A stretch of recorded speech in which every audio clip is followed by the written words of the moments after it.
On appelle souvent Parc Extension le quartier des immigrants. En effet, à chaque année, des nouveaux arrivants s'y installent, valises en main, grand espoir dans les yeux, souvent avec des petits-enfants à leur côté.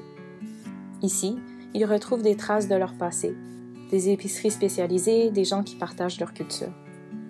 On pourrait bien distiller ce quartier à des statistiques, dire que 50% des résidents sont des immigrants et que 90% sont issus de la première ou deuxième génération. Mais derrière ces nombres, il y a des personnes. Nos voisins, nos collègues, nos jeunes. Ils ont tous une histoire unique, quelque chose qui les a amenés ici.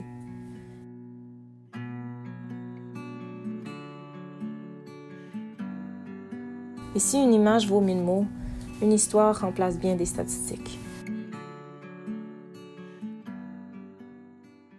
Moi, je m'appelle Nicholson Versailles. Je m'appelle Aaron. Ahmed. Je m'appelle Naman. Nantika. Je m'appelle Salomon. Abir. I'm Tamzila. Zainab. Je m'appelle Erika. Je m'appelle Nivia. I'm from Bangladesh. Je suis né ici au Canada et mes parents ils sont originaires d'Haïti. D'origine algérienne. Je suis venu de l'Inde. Je suis d'origine haïtienne. Je suis d'origine guinéenne, de la Guinée-Conakry. Je viens de l'Inde. Je viens de Saint-Vincent. Je suis d'origine ghanéenne. Je viens de l'Inde. Je viens du Bangladesh. La façon dont je décrirais mon pays d'origine, Haïti, c'est que c'est très communautaire et il fait très chaud aussi. C'est beau, les gens sont familiers. Pour moi, mon pays il est beau, il est magnifique et malgré qu'il soit en péril et tout, pour moi il est juste paradisiaque et mon peuple il est très courageux. Riverfield, culture and nature rich. Les moussons, en gros, c'est vraiment une saison où il pleut quasi chaque jour et très très fort. Avant que je suis allé dans mon pays pour la première fois, je me rappelle mes parents me parlaient de ça et me dire que j'allais l'adorer parce que moi j'adore la pluie de base.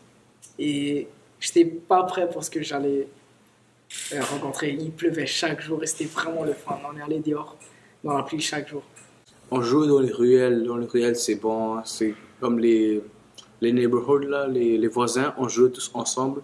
Puis c'est plus bon parce que si tu joues en voisin, on est près de la maison, puis tu vas pas loin dans la vie, tu peux jouer jusqu'à la nuit. C'est intéressant, la culture, il y a beaucoup de fêtes, la famille. C'est un beau pays qui me manque beaucoup, là, que j'ai envie de visiter. Je dirais riche, multiculturel et ethnique. Ensoleillé, culturel et mon pays a des belles plages magnifiques. Les raisons pour lesquelles mes parents ont décidé de venir au Canada ici, c'est pour que mes frères et moi puissent avoir un meilleur avenir. Et ils nous le répètent toujours, ils cessent de le répéter. C'est pour nous donner une meilleure éducation parce qu'en Guinée, pas que l'éducation elle est mauvaise, mais on n'apprend pas beaucoup de choses. Par exemple, si tu veux apprendre l'anglais, tu dois attendre jusqu'à ton secondaire, alors qu'ici, tu l'apprends dès ton primaire. Dans mon pays, on avait moins d'accès à l'éducation supérieure et tout. Puis ici, ça nous donnait beaucoup plus d'avantages que dans mon pays. Ils voulaient une meilleure vie. Ils voulaient de meilleures opportunités de meilleures opportunités pour nous, pour qu'on puisse bien se développer, pour qu'on ait de meilleures chances dans notre carrière ou dans notre vie en général. The biggest challenge in Quebec and Canada was the language for me at very first and the transportation system. I couldn't really figure it out at the very beginning. D'adapter à la langue française. Parce que pour trouver un travail, il fallait parler la langue française, puis il fallait faire tout en français. C'était vraiment les problèmes financiers. L'aspect financier et aussi que tous les enfants, ils étaient très jeunes. Le plus vieux, il avait 9 ans et le plus petit, moi, j'avais 1 an, je venais de naître. La langue, c'est la plus grande difficulté. Puis même le logement. On est resté dans la maison de quelqu'un d'autre pour un certain nombre de temps.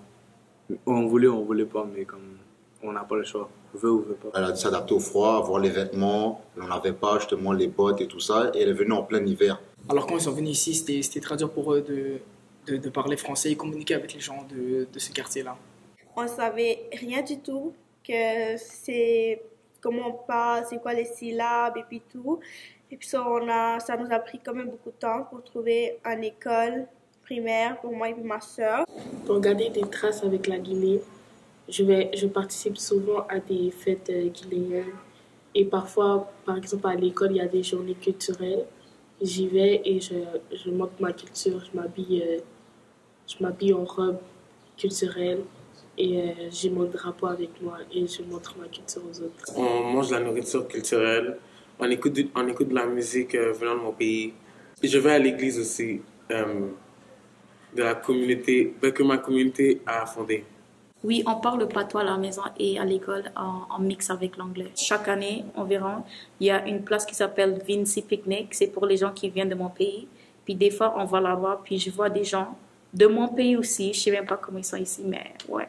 Parler en créole haïtien avec ma mère, elle trouve ça drôle parce que elle pense que moi je parle pas créole, alors que je parle assez bien créole quand elle me parle et je lui réponds.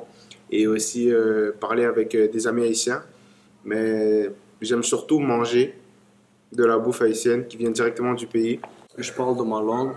Je veux garder ma langue. Je n'ai pas envie de l'oublier. Puis ne pas oublier aussi mes religions. Puis comme les contraintes que j'ai pour mon religion. Puis tout ça. On fête le festival ici et on va au temple. C'est genre Holi, Diwali. En Holi, c'est genre on joue avec la couleur. Et Diwali, on joue avec les feux d'artifice.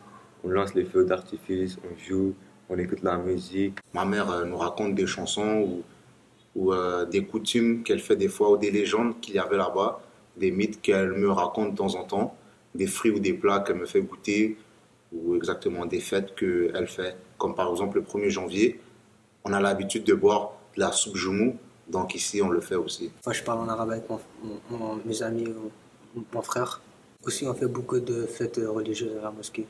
Aller au temple, porter des vêtements culturels, porter des habits culturels et puis avoir des bijoux indiens et puis toutes sortes de choses comme ça. Et puis la bouffe, sûrement la nourriture indienne. Les choses qui me manquent d'Haïti, c'est surtout la nourriture que ma tante faisait à l'aide de ses frères. Et aussi, j'avais 2 cousins avec qui je jouais beaucoup aux billes et c'était vraiment, vraiment cool. Parfois aussi, on montait dans les arbres pour prendre des mangues et après on les dégustait ensemble. C'est vraiment nice. Si par exemple tu es en panne d'électricité, au final genre c'est comme si tu avais de l'électricité parce que tu parles avec tout le monde. On est vraiment sociable, on parle ensemble, on rit ensemble. C'est pas comme s'il y avait vraiment une panne. Food and my cousins, when like the wedding, the celebration, the festivals, everything that I used to do with my friends, cousins and stuff. Les plages là-bas, c'était vraiment bleu, l'océan était bleu et tout. Puis, une des souvenirs, je me souviens de mon pays, c'est quand genre, je jouais toujours à l'extérieur avec mes amis sans téléphone et tout. Même si on va essayer de faire des choses comme manger ou se mettre des vêtements de l'Inde, ça ne fait pas le même truc que l'Inde. C'est vraiment à sa place. Comme moi, j'aime beaucoup la nourriture de là-bas. Je sais que c'est pas très bon pour la santé, mais c'est quelque chose qu'on adore. Le festival de cerfs-volants, c'est très bon. Presque tout, en fait 99,9% sont dehors avec leur cerf-volant, puis on va tous on va jouer, puis là, on essaie que le personne doit essayer de regarder son cerf-volant jusqu'à le dernier, il doit couper les autres cerfs-volants. Il y a de la bouffe, de la nourriture, que sûrement il ne va pas avoir le même goût ici qu'en Inde. C'est vraiment juste la famille. Et c'était très beau à voir comment il y a plein de monde qui vit tout ensemble. Et c'est juste très très heureux dans la maison que je suis. Alors ça me manque beaucoup. At very first when I arrived, I felt like this is not really my place. I felt really lost and I didn't know what to do. It's like I didn't feel the sense of belonging at the very first moment I came. Je me souviens une fois, j'étais en train de marcher et tout le monde parlait le français, puis moi j'étais juste là, puis je comprenais rien. Puis je me sentais un peu plus ne pas être à ma place parce que dans mon pays, on parlait genre ma langue et tout. Il y a des gens qui sont un peu racistes dans la classe quand je suis venu au primaire. Des gens qui sont immigrants, vas-y, repars à la maison. Parfois, des gens parlent en mal de mon pays. Et parfois, je ne le dis pas, mais ça me fait un peu mal. Mais après, je les fais comprendre que mon pays, il est quand même beau et paradisiaque, malgré les catastrophes qui sont présentes. Après que je suis revenu de mon pays, l'été passé, j'ai vécu un sentiment de déracinement. C'est vraiment là que ça a commencé. J'étais vraiment confus quand je suis revenu parce que je me sentais comme une autre personne complètement quand j'étais dans mon pays. Et quand je suis revenu ici, c'est comme cette personne-là a disparu. C'est comme si j'ai une double identité qui me vraiment mêle dans la tête. Et je sais pas vraiment je suis qui. Parce que je suis deux personnes différentes au Bangladesh, une personne différente au Bangladesh et une autre personne différente au Canada. Et ça me mêle beaucoup.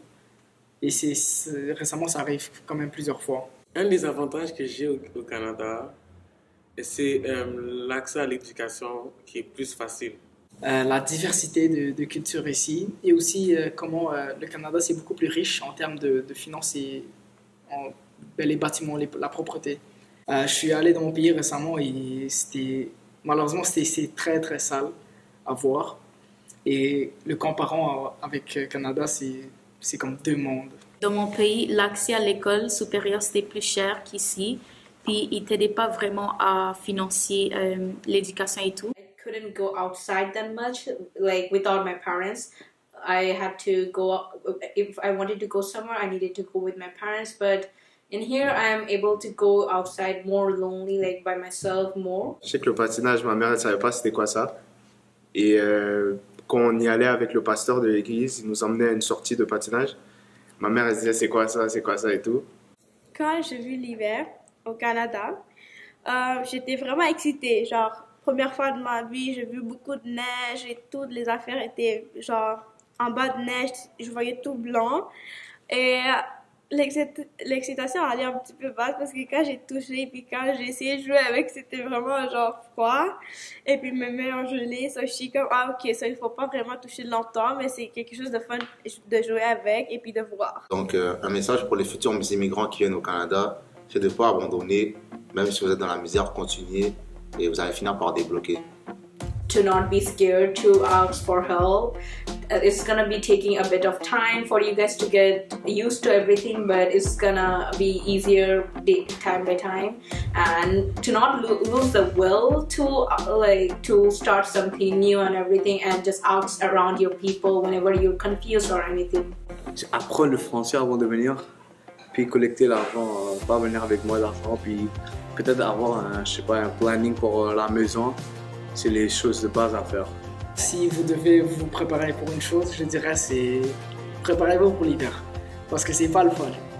Ni pour les immigrants, ni pour les Canadiens qui sont là toute leur vie, c'est pas le fun. Moi je dirais bonne chance, je sais que c'est pas facile, mais vous êtes capable.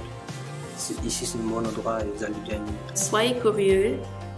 Soyez aussi ouvert d'esprit et aussi n'ayez pas peur d'essayer de nouvelles choses. Quand vous venez ici, il faut pas lâcher le courage parce que je comprends que des fois ça peut être difficile d'apprendre la langue française et puis tout, mais il faut jamais abandonner parce que j'ai déjà vu des immigrants en train d'abandonner et puis genre j'apprends pas la langue et puis tout, mais c'est pas aussi difficile ça.